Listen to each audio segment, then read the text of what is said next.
Well, that's game over. And that's a prime example of why you need tools like this, amongst others, to properly work on your bike. There's something very therapeutic about building up a bike. Being able to see everything go from a vision you have in your head to a fully functional reality is something that'll never get old to me. The only time that I personally get annoyed are when I don't have the right tools for the job. It's frustrating to have to improvise with tools that can damage my bike in the process. So today I'm going to go over about 10 different tools that I've been using recently in hopes that I can help you alleviate some of the headaches you have when you're working on your bike or building up a new bike. So first up is this T-torque wrench here. It's extremely easy to accidentally over-tighten a bolt, which can unfortunately lead to unexpected and premature failure of expensive parts, which is exactly why I think any rider who does even like the most basic of bike maintenance should make it a priority to own one of these things, or at least a torque wrench. About 3 to 4 years ago, I had a relatively small crash on a steep tech trail, which led to my handlebar snapping right at the brake clamp.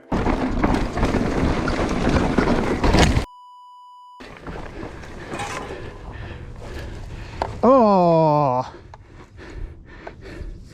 well, that's game over. The fact that my bars broke cleanly at the clamp let me know that the break of the handlebars was basically because of my own carelessness. What I'm almost positive happened is that I just over tightened my brake lever bolt and broke the carbon or messed up the carbon layup of the bars, which wasn't visible to the eye. So when I did crash, it just snapped. Since then, I've made it a point to make sure I have all of my bolts torqued to their exact spec, especially when it comes to like my controls, like my brake levers and things like that. What I like the most about it is that it has a range between 4 and 6 Newton meters, which is like the typical spec for a stem or your handlebars or your rotor bolts or your dropper bolts.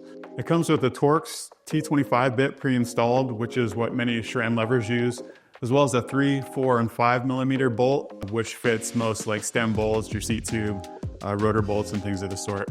This thing's extremely lightweight. You can put it in a hip pack, backpack, a toolbox, so there's no excuse really to not properly torque your bolts when you need to.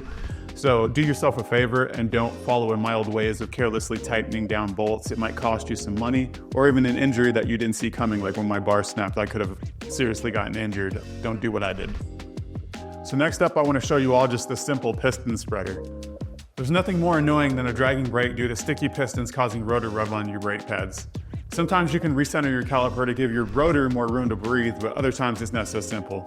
The pistons in this caliper weren't sticking, but I wanted to completely refresh my brakes, so now that I got a quick bleed done, I want to replace the pads in them as well. The pads in these brakes have been ridden for a while, and they're somewhat worn down, so there's going to be a little bit of the piston sticking out.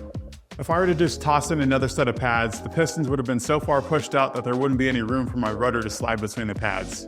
This foundation hydraulic brake piston spreader makes it quick and easy to pressure pistons back into the caliper evenly, allowing your rotor to have more room to be installed. You just leave your pads in, slide this in between, and just push it back and forth until your pistons are perfectly placed back inside the caliper. This is a tool that I honestly think that every home mechanic should have, anybody that works on their bike, because it's inevitable that your pistons will eventually kind of push out too far and you're going to need to push them back into the caliper. So check it out, foundation piston spreader. Moving on, here is a very handy pair of cassette pliers. If you've ever removed a cassette from your bike, there's zero doubt in my mind that you bust your knuckles at least a time or two. I know I've had a terrible time removing difficult cassettes more times than I can count. One of our buyers upstairs, Thomas, mentioned these new foundation cassette pliers that we recently got in stock, and he wanted me to check them out, so I did. For less than half the cost, these pliers do the same thing as the other pliers I bought, but a bit more conveniently. So what I like about these is you use the spring to kind of clamp the links here onto your cassette, so you don't have to worry so much about squeezing onto it, using all your pressure, and then locking it down and then holding it. You can literally just use this spring, let it snap onto between a 10 and 19 tooth cog on your cassette, and then you just kind of hold it there, and then you can use the socket itself to break the cassette free. So save yourself some headache, save yourself some money. Pick up these cassette pliers. Next up, I have a pump. Yes, a pump. Although I know it's just a tire pump, I'm honestly extremely happy with this thing. I do have a nice selection of different pumps for different uses. I even have an air compressor in my garage, but this is my go-to when I need to pump up my tires on my bike, and it's all because of one simple little feature that I'm gonna show you here in a second. Even though this feature isn't really revolutionary by any means, what makes this pump so useful is that it has a Preston and Schrader twin valve pump head with lock lever. For Schrader valves, you simply just place the valve head on the valve stem and it'll pump right out. For Preston, you just have to push down a little harder and you'll feel the stem actually pop in there. All you have to do is flip this lever, lock it on, and just pump it up just like any other pump. So it's extremely convenient to me to not have to switch between configurations back and forth. I know it's kind of like a first world problem to have to switch in between configurations, but to me, honestly, I love it. It makes it so much easier, so much quicker, and so much less of a headache to have a pump that I could just throw in my truck when I want to ride my dirt jumper, or I want to ride my enduro bike, or I want to ride my trail bike. I had that access without having to, jump through hoops. I also love the size of the gauge, which is very large. It makes it easy to see the PSI as you pump it up. I was curious about the accuracy of it, so I cross-checked it with a digital gauge and other pumps, and it was spot on. So far, I've been very impressed by this pump. So if you're looking for an affordable, versatile, durable floor pump, this Foundation high-pressure steel pump is available now here at Jenson USA. Check it out. Moving on to the next thing, I have this adjustable bike stand here. I recently grabbed this adjustable bike stand due to its versatility and relatively affordable cost. I do have another version over here over my left corner that I use for my dirt jumper, but this one is a lot more versatile. I'll tell you why here in a second. What I like the most about this stand is it's extremely fast to get a bike on and off of, and you can use it for a variety of different wheel sizes. So it's adjustable. It does have 4 positions, starting at 26, then it goes to 27, then it goes to 28, then it goes to 29. What you do is you basically just pull the tab on the front, and then you just lift this part. It slides up and down. So hopefully you can see it here. Pull the tab and lift it up. Like I said, there's 4 different slots. You can use it for a 26-inch bike, you can use it for a 27.5, you can use it for full 29. Super simple. You make it the right height, and then you just slide it in between your frame and your rotor, and it just holds your bike up perfectly. It makes it way easier to kind of get all of my bikes into a small area and keep them all safe without having to worry about them falling over and damaging themselves or each other, anything in my house, anything like that. So very happy with it. Small, affordable, works great, no complaints. Foundation adjustable bike stand, pick one up. Next up, I have probably one of my favorite tools out of all the ones I buy recently, and I barely use it, but next up is this Foundation crown race setting tool. Although you can get away with building a bike without expensive specialty tools to help you get through it, it's always easier to just use the right tool for the job every time. It gets it done quicker and properly without having to worry about messing anything up. I know you can just, create a crown race setter out of PVC and just smack it down, but like I said, you do run the risk of damaging the crown race when you're putting it on. So instead of doing that, which I've done in the past, I ended up just getting this tool. It's much more affordable than other options out there, and I figure for a little bit of peace of mind, I might as well just pick up the real things. If you're one of those home mechanics that finds yourself pulling your bike apart fairly often, I honestly think this is worth the money to pick up, even if you don't use it that often. Foundation crown race setting tool, pick one up. Next up is one of my favorite tools that I bought. It's so small and so simple, but I'm a big fan of this thing. It's the Threadless Saw guide. Like I said earlier, I recently built up my trail bike behind me, the Santa Cruz Tallboy, with a bigger fork at 36, 140. When I got the fork, it's obviously gonna have an uncut steer, so I know I was gonna have to cut it down to the proper length. Before I'd use like a pipe cutter, and I don't know if you've ever noticed, if you kind of twist it a little bit too much, you can kind of ovalize it, and then it gets a little bit harder to put a stem on. It might be a little bit harder to put a star nut in or something of the sort. So I kind of got tired of doing that, so what I did was I bought this thing, this Foundation Threadless Saw guide. The cost of this thing was too good to pass up on, so I decided to purchase it as an alternate, means of cutting my steers and handlebars in the future. So what I like about it is that it tightens down really well to kind of hold the bars of your steer in place. So you don't even really need a vise or anything to hold this in, even though it does have this little slot here, or this little piece of metal here for a vise.